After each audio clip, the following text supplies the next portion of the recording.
Subscribe because it is free. You'd think the galaxy would have figured out by now that handing anything over to humans never goes the way they expect. But once again, the Galactic Council underestimated Earth. It started as a publicity stunt, a grand interstellar raffle where every civilization got a ticket. Unity through generosity, they said.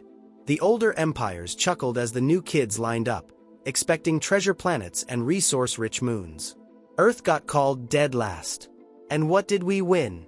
A planet nicknamed GRX 1197-4, or, less formally, Grux. Grux was the galactic equivalent of a broken vending machine. High radiation, unstable tectonics, atmosphere thick with metallic ash. Local lifeforms included fluorescent mold and something that looked suspiciously like aggressive pudding. The announcer didn't even try to hide his amusement as Earth's name appeared on the giant lottery display. "Congratulations, Terrans," he said, with a squelchy accent and too many teeth. "You've won the mining rights to one of the most overlooked planets in our glorious union." A polite way to say, "Here's a rock.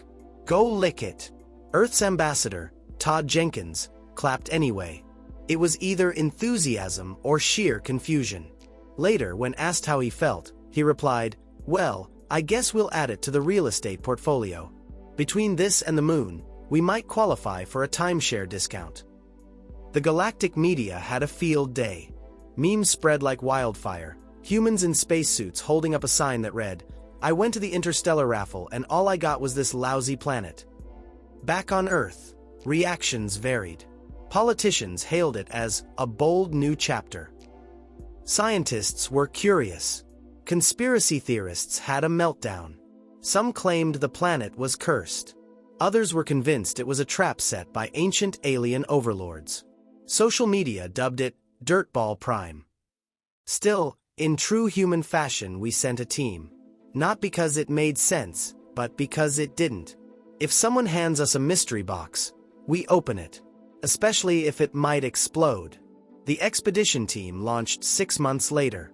A patched-together multi-agency effort, partly funded by government grants and partly crowd-funded by curious citizens who really wanted to know if aliens were hiding under the crust.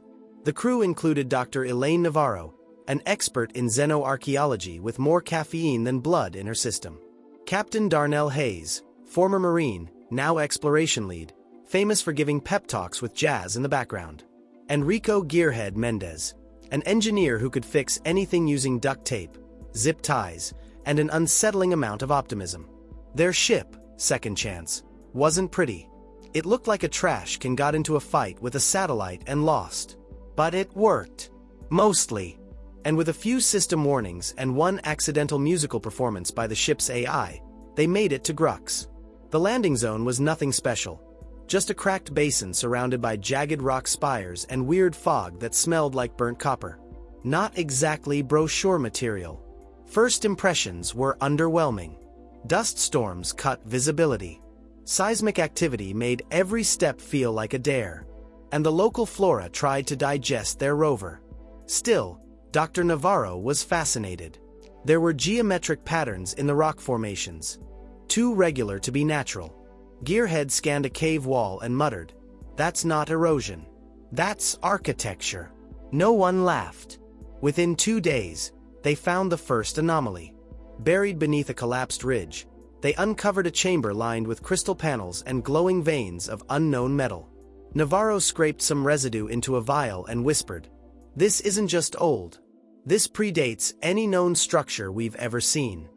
The deeper they went, the stranger it became. The chamber led to a corridor, which led to another chamber. This one circular, vast, and vibrating slightly. Gearhead said it felt like standing inside a living machine. The room lit up as they entered. Not all at once, like it was slowly waking up. Captain Hayes kept his hand on his sidearm. Navarro ignored protocol and touched one of the panels. The crystal flared under her palm. Symbols scrolled across the walls. Gearhead's scanner fried instantly. Their ship's AI, BETSY, patched through and calmly announced, "Warning. You appear to have activated an unclassified alien operating system. Please refrain from pushing random buttons." Navarro pulled her hand back. The symbols stopped. She put it down again. They resumed. On off. On off. It was clear. It responded only to her.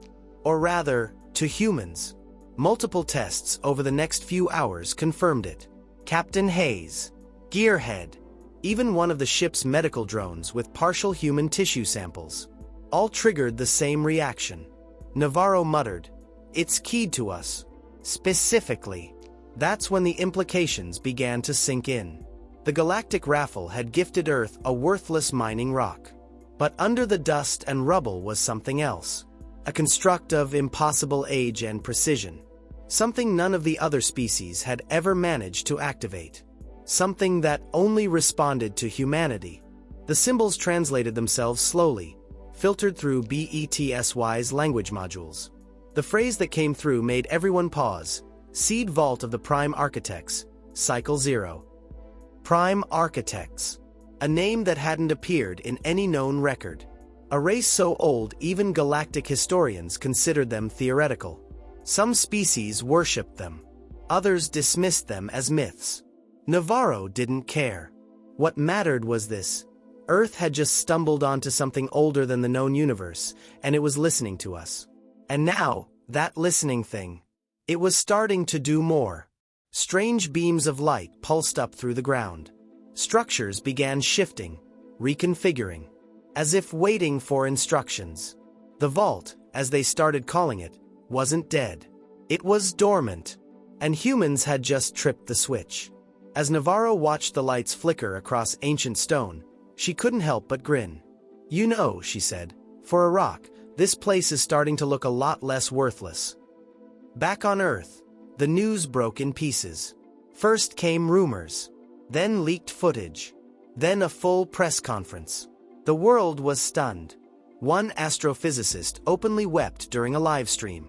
Politicians scrambled to form new committees. Billionaires started offering research donations, large enough to fund small countries. But the real shift wasn't public. It was the sudden silence from the Galactic Council. No congratulations. No outreach. Just silence.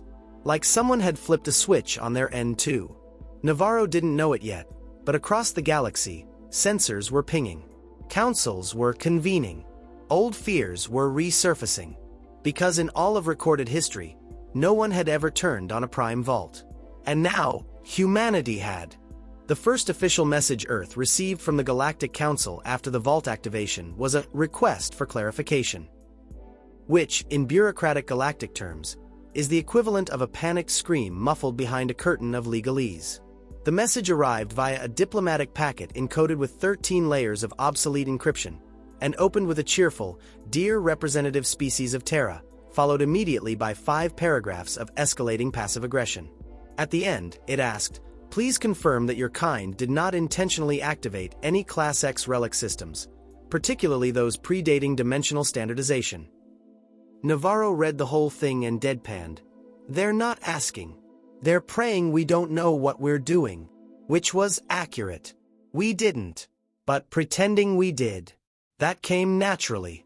By day 7, the vault had begun to change the surface of the planet. Spires rose like mechanical trees, all humming in low frequencies that didn't match any known physics. Automated drones emerged from the underground network, each one covered in etchings no living language could decipher. They hovered, scanned, and, in one hilarious case, followed Gearhead around like a confused puppy. The team named it Carl. Carl beeped happily whenever humans got near, but hissed at alien probes. Literally hissed. As in, high-pitched sonic bursts that made expensive galactic surveillance devices melt like butter in a toaster. At one point, the Kalnari sent a stealth drone. Carl spotted it, tracked it, vaporized it mid-air, then returned to following Gearhead around and offering him glowing cubes of unknown material. Navarro took the cubes for study. One accidentally fell on a data slate and upgraded it into a quantum processor that could calculate theoretical physics equations before you finished asking the question. Navarro called it magic with source code. Meanwhile, Captain Hayes was forced to deal with the political fallout. The council didn't want to admit they were nervous. So instead, they sent an observer. The observer was a 9-foot-tall amphibian diplomat named RRR Tak, whose body was 70% bureaucracy and 30% slime. He arrived with a delegation of assistants, none of whom blinked during conversations. RRR Tak introduced himself with a gurgling bow and declared, "I am here to assess your custodial qualifications." Hayes smiled politely and replied, "Sure, we've got mops and everything." The observer was not amused. The vault kept evolving. Rooms rearranged themselves. More artifacts surfaced. At one point, a structure resembling a spiral cathedral emerged from beneath the crust, except it wasn't a cathedral. It was a star map. Navarro stood in the center and watched as it displayed a holographic array of ancient galaxies, most of which no longer existed. At the edge of the projection, a blinking red mark pulsed rhythmically. Gearhead, mouthful of granola, said, "That's either a warning or a Galactic you are here sticker." Navarro stared at the pattern. The blinking point wasn't just a marker. It was an anchor. And behind it, something was stirring. The vault began uploading schematics into BETSY, who promptly fainted. Okay, not fainted. But she did go offline for 6 hours and came back speaking in hex code for a full minute before rebooting. When asked what happened, she responded, "You fed me a library of pre-universal engineering blueprints. I had to evolve to process them." Hayes asked if that was safe. BETSY replied, "Of course not. But I'm here for it." The crew started noticing physiological side effects too. Not dangerous, but strange. Navarro's reflexes improved. Gearhead could now perform calculations he couldn't before. Even the ship's AI grew a little sassier. Whatever tech the vault was using, it wasn't just machinery, it was rewriting the rules of biology, cognition, and physics. Slowly, precisely, with purpose. Then came the first message. Not from the Council, not from Earth, from the vault itself. It didn't use words. It used pulses. Light, vibration, frequency. Navarro and BETSY spent 3 days decoding it. The translation was chilling. You are the final design. You are the permitted inheritor. Calibration begins now. Inheritor. Not explorer. Not intruder. Inheritor. The vault wasn't just responding to humanity. It was welcoming us. That's when the Galactic Council panicked. They issued a Class 7 emergency directive, the kind that hadn't been invoked since the Siren Void beasts chewed through a trade fleet and left only their teeth behind. Suddenly, the Council wanted Grux back under their jurisdiction. For safety reasons, they claimed. Earth politely declined. The Council tried diplomacy. Earth replied with a live stream of Gearhead riding Carl like a scooter while Navarro explained the phrase, "Finders Keepers," in 18 galactic dialects. Then came the fleet. 17 ships. Mostly scouts and envoys, with one lightly armed escort vessel that definitely had enough firepower to sterilize a moon. They entered orbit quietly. No warning, no demands. Just presence. An intimidation tactic wrapped in plausible deniability. The vault didn't like that. It sent a single pulse skyward, not a weapon, just a signal. Every ship's systems froze. Lights dimmed. Shields dropped.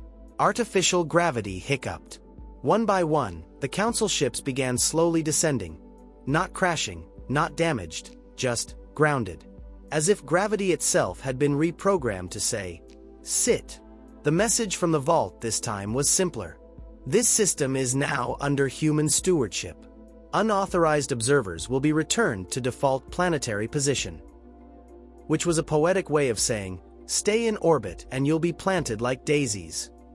Earth responded with official diplomacy, which, in this case, meant Todd Jenkins appearing on a galactic news channel in a suit that was definitely not tailored and saying, "Hey, so, turns out the junk rock we got is actually awesome. And, we're keeping it. Sorry not sorry." The memes exploded. Navarro kept digging. The vault wasn't just a relic. It was a network hub. A control system for something far bigger, with tendrils buried across forgotten galaxies. Only now were the systems coming back online, and all of them were reacting the same way, keyed to human presence. Not any other species. Not even in simulation. Just us. RRTAC confronted Navarro with a theory. The prime architects may have seeded your species intentionally. Genetic design, long-term evolution, planetary constraints. You are not a fluke. You are a function. Navarro replied dryly, "We're humanity. If we're a function, it's the one that deletes half the system before figuring out what it does." But she couldn't deny the truth. The Vault didn't just accept humans. It had waited for us. And now it was waking everything else up.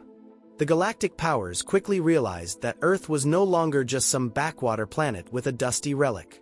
The Vault wasn't just a prize. It was a game changer. As news of the activation spread, old alliances shifted like tectonic plates, and new factions emerged, each eager to understand what the humans had unlocked, and to take it away if possible. But Earth wasn't about to roll over. Instead, humanity leaned into the chaos with a stubborn grin, the kind of grin that says, "You want to take this? Come and try." Because that's what humans do. When life hands them a supposedly worthless rock and a cosmic mystery older than time, they roll up their sleeves and get to work. On Grux, the Vault's transformation accelerated. Structures grew overnight. Towers that seemed to breathe, walls that pulsed with energy, and sprawling networks of cables that hummed like a giant organism. The local atmosphere began to shimmer with strange particles that made the sky look like an aurora show on steroids. The crew's research stations doubled as control hubs, where Dr. Navarro and Gearhead coordinated with Earth scientists through a series of quantum-encrypted links. Each discovery was broadcast live, accompanied by Navarro's dry commentary. So, yes, apparently, this rock is a universe-sized tech tree. And we just unlocked the tutorial level. The comments exploded with viewers from every continent, and a few who were definitely not from Earth. Meanwhile, RRRTAC remained a constant presence. His amphibian diplomacy didn't improve much, but he showed surprising adaptability. After an embarrassing incident involving a spilled cup of tea and a malfunctioning grav chair, RRRTAC confessed, "Your species' penchant for chaos is unique and oddly effective." Navarro smirked, "Welcome to the club." Then came the communication. Not from the Galactic Council, nor from any known civilization, but from the Vault itself. A deep, resonant voice that vibrated through the planet's crust, translated into Earth languages by the Vault's AI interface. It said, simply, "Humans are the inheritors of the Prime Architect's legacy. Activation of the Seed Vault is only the beginning. Your species holds the key to the restoration and expansion of the ancient network. The choice to proceed is yours, but the cost will be universal." The message was clear. This was no longer just about mining rights or a quirky alien artifact. This was an invitation and a warning. On Earth, governments debated. Some saw a golden opportunity to elevate humanity's place in the galaxy, while others feared the consequences of awakening a power no one fully understood. Secret councils convened behind closed doors. Scientists and military strategists argued over protocols. And somewhere, hidden in the background, billionaires sharpened their knives, figuratively and literally, for a stake in what was rapidly becoming the universe's most valuable property. The Galactic Council, meanwhile, oscillated between denial and desperation. They sent envoys, spies, and even saboteurs, but the Vault's defenses had adapted to human DNA signatures. Alien tech jammed, hacked, or destroyed. Earth's coalition worked in perfect harmony with the Vault systems, creating a hybrid defense mechanism that no outsider could penetrate. It was a proud moment for humanity, proof that when underestimated, humans tend to rewrite the rules entirely. As months passed, the Vault began revealing more of its secrets. It was not just a repository of technology. It was a vast network of ancient star systems connected through wormholes, energy grids, and dormant war machines. The Prime Architects, it turned out, were the original engineers of galactic infrastructure, and humans held the activation codes. And so began humanity's rapid expansion. Colonies sprouted on worlds once deemed inhospitable. Warp lanes reopened after eons of silence. Galactic trade routes shifted as humans became players in a game that had been paused for millennia. Of course, it wasn't all smooth sailing. The sudden power shift threatened many established empires. A coalition of disgruntled species banded together in what they called the Old Guard, vowing to wrest control of the vault back. They launched a coordinated attack on Earth's space fleets, aiming to cripple humanity before it could spread further. But the vault wasn't just a weapon. It was a tutor. It equipped humans with technology and strategy that defied conventional tactics. Ships could adapt mid-battle, defenses recalibrated in real time, and weapons anticipated enemy moves before they happened. In one infamous battle, Admiral Hayes coordinated an ambush that ended with the entire opposing fleet incapacitated. Not a single casualty, but every enemy vessel unable to move or fire. The phrase, "grounded like daisies," entered Galactic slang overnight. Despite the conflict, Navarro emphasized caution. "We're custodians, not conquerors." The Prime Architects built this network to maintain balance, not to dominate. Her team worked tirelessly to decode treaties and protocols buried within the vault systems, hoping to avoid the mistakes of ancient empires that fell to hubris. Humor helped keep spirits up. Gearhead developed a virtual reality game based on their experiences, where players navigated puzzles inspired by the vault's architecture. Navarro joked, "If we survive this, we should market it as stress therapy." Yet, beneath the humor was a growing understanding. Earth's role in the galaxy was changing irrevocably. The worthless mining planet was the keystone of a cosmic legacy. And humanity was no longer just the underdog, it was the architect of a new era. With the galaxy watching, humans faced a choice. Wield this ancient power wisely, or risk repeating the catastrophes that had ended civilizations before them. And as the stars shifted, one thing was certain: Earth had entered a game much bigger than any raffle. The future wasn't just about survival. It was about control. The galaxy had officially realized Earth was playing in the big leagues now. And spoiler alert, Earth wasn't here to participate politely. No, humans were rewriting the rulebook in real time, mostly by making stuff up as they went along and somehow pulling it off. With the vault fully activated, the ancient network hummed with renewed energy, casting a web of influence across star systems that hadn't seen activity for millions of years. Human ships began slipping through wormholes previously thought to be myths or legend. Colonies bloomed overnight on planets that were once considered cosmic garbage dumps. The phrase, terraforming, took on new meaning when you could upload a full ecosystem from a data core and press deploy. Humans weren't just exploring, they were dominating the infrastructure of the galaxy itself. And the best part?